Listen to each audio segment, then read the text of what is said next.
I'll just put a whole new section on the channel that's already there. Okay. I mean, we can do that.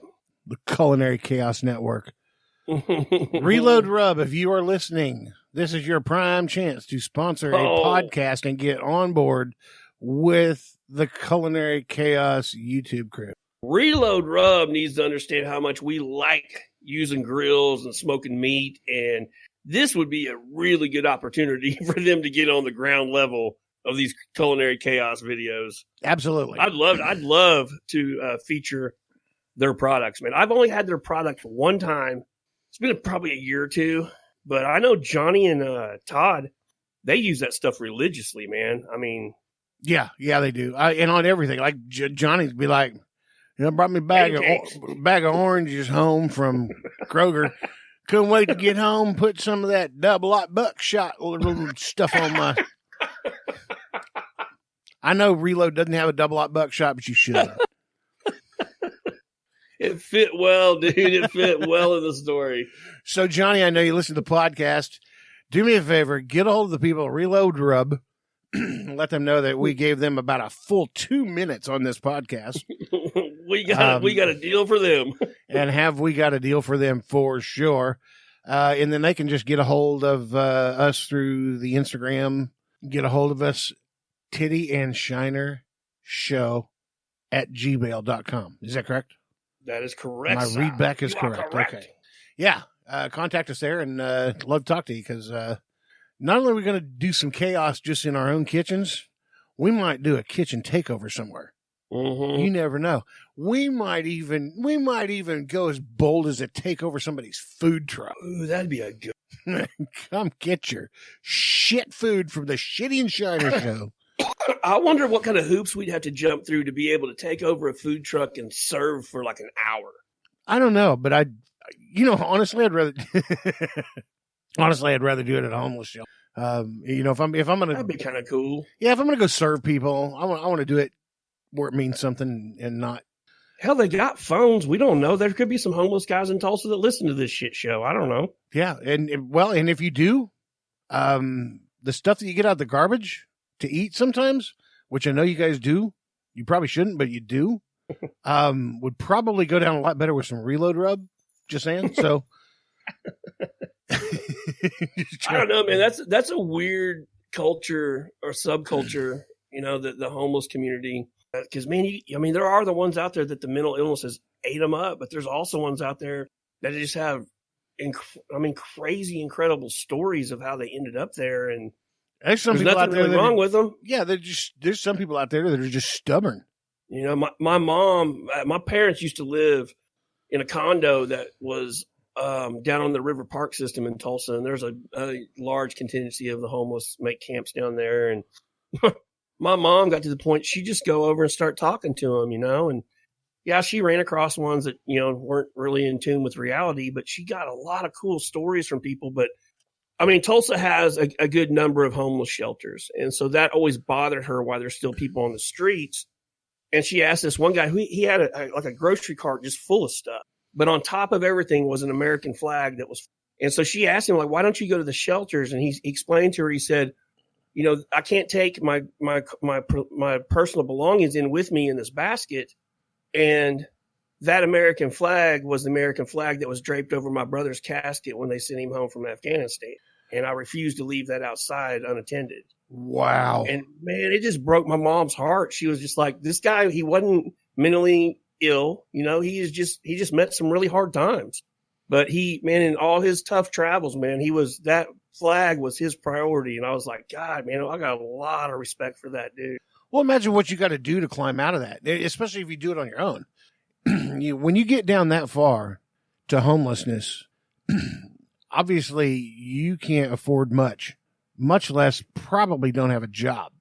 And it makes it incredibly hard to go find a job because you only get the opportunity to shower when that opportunity arises. So you're going to smell and you're going to stink and your clothes are going to be dirty.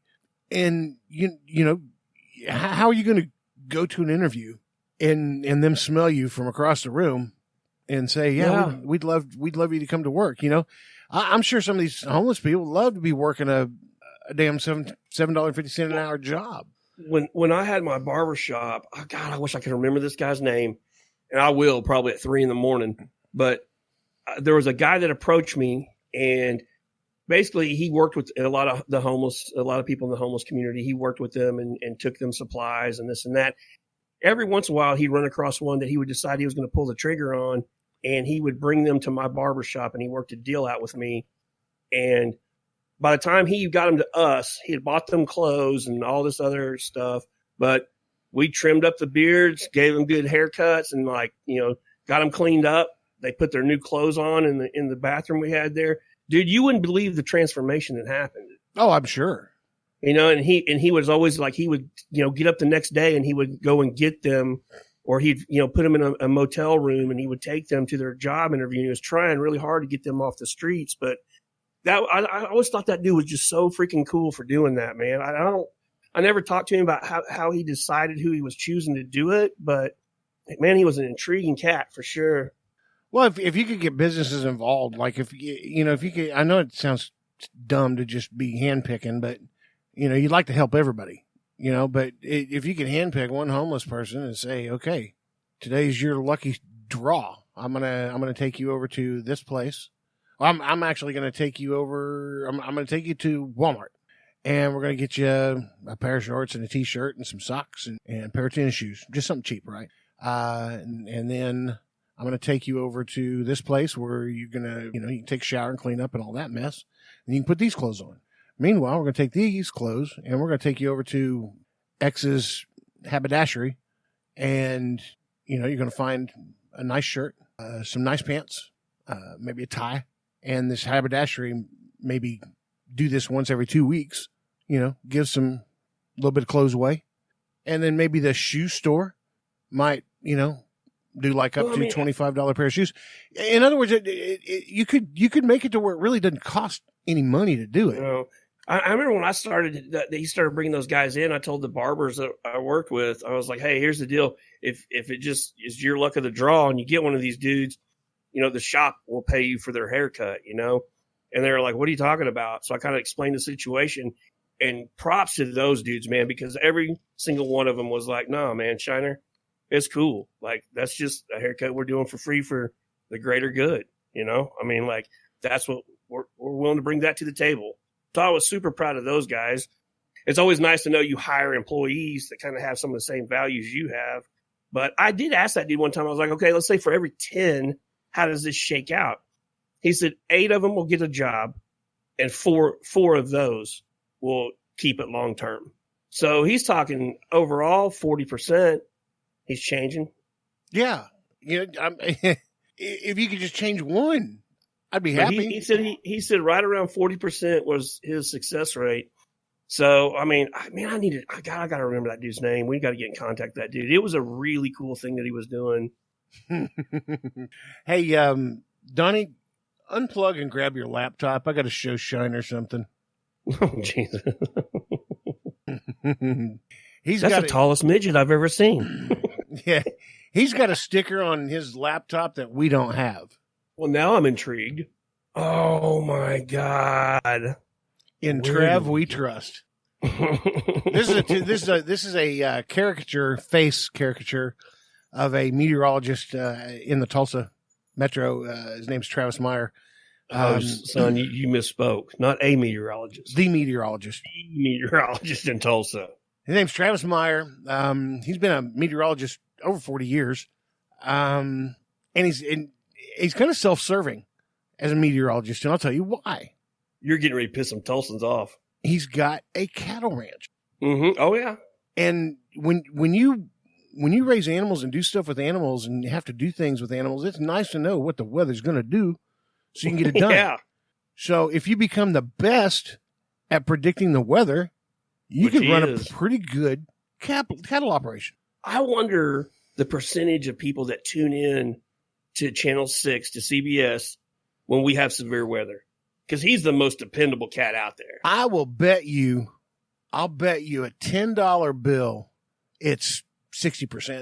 He's such an icon. Hertz Donuts did a Travis Meyer mustache donut. A Travis Meyer mustache donut. He got your own donut. He is the Chuck Norris of meteorologists, dude. Like straight up. Absolutely. I mean, straight up he is. Yeah. The Weather Channel has got nothing on this guy. Okay, so a couple years ago, I go with Bro. So me and her go down so she can get some maintenance done in her car. God, I remember this story. We stop in a Quick Trip to get some fountain drinks, and I'm like filling my cup up, and Bro's up next to me nudging me, and I look down at her, and she's got this crazy wild look in her eye, and she's like, "There's Travis." I'm like, "What?" She's like, "The meteorologist. He's right there." So I look over my shoulder, and sure enough, he's over by the cups, putting a lid on his stuff, and yeah, that's Travis Meyer. Oh my God, she's flipping out. She's like, "I'm the biggest fan." I'm like, "Well, go talk to him." No, she's too nervous. She can't. So I end up walking up and just like, "Hey, bro, like, my name's Shiner.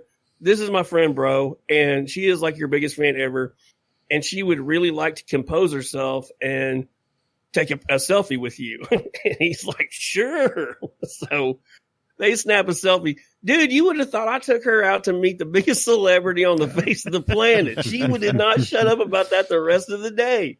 That was, that was a good moment. That was a good moment. It's kind of funny, because we kind of poke fun at her because she's got this Travis Meyer fetish. Yeah, thank you. That's a great word for it. She loves the dude, man. But which, it's funny because I don't notice it until like every year at this time when we have tornado weather. If we trade Marcos with Johnny Simo, I forget how people that don't live around tornado weather perceive tornado weather to be. And it's like, you guys are having, oh, hell no, I'd be so scared and this and that. Like, what? No, that's not how we do this here. No. Have you ever seen the Red Solo Cup? Dude, that's like if you're in a tornado video, there's a Red Solo Cup. Promise you, at least one somewhere. And a custom built homeowner who just went through a tornado will never give an interview. It's always the trailer park or the poor section of town. Oh, I'll never forget, dude. Remember when the big one hit Moore? So I'm sitting in my living room watching all that take place. And the Weather Channel interviews this dude on the street. And he's got a purple shirt on. And it just has white letters across the front of it that says, "She wants the D." Yes. Oh, that's good. Represent, homie. That's awesome. National television. That's who they chose to put on there. She wants the D. Wants the D. When I was in Las Vegas, there was a candy shop that I went to, which was kind of a sexual candy shop. Because it's Vegas. Chocolate? Yeah, exactly. Coming to America. But you walk out of this, and right next to it is this place called the D. And it's like, it's got like a big neon orange D. The D. And it's a club. It's called the D. So I stepped back and took a picture of it and sent it to Shandy, and just said, "Sending you the D from Las Vegas." D pick.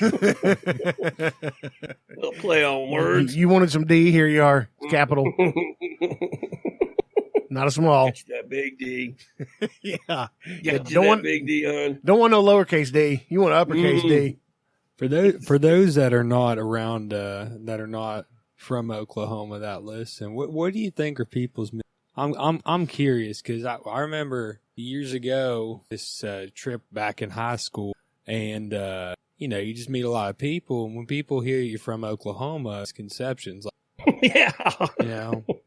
Oh, like that we don't have electricity. I moved here from Kansas when I was 6, and I still remember crossing the border to Oklahoma, hoping to see an Indian.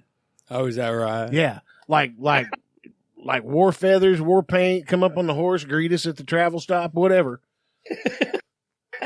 I was looking forward to seeing an Indian. I was 6, man.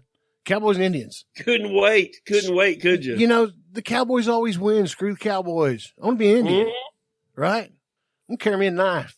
Carve stuff. Anyways.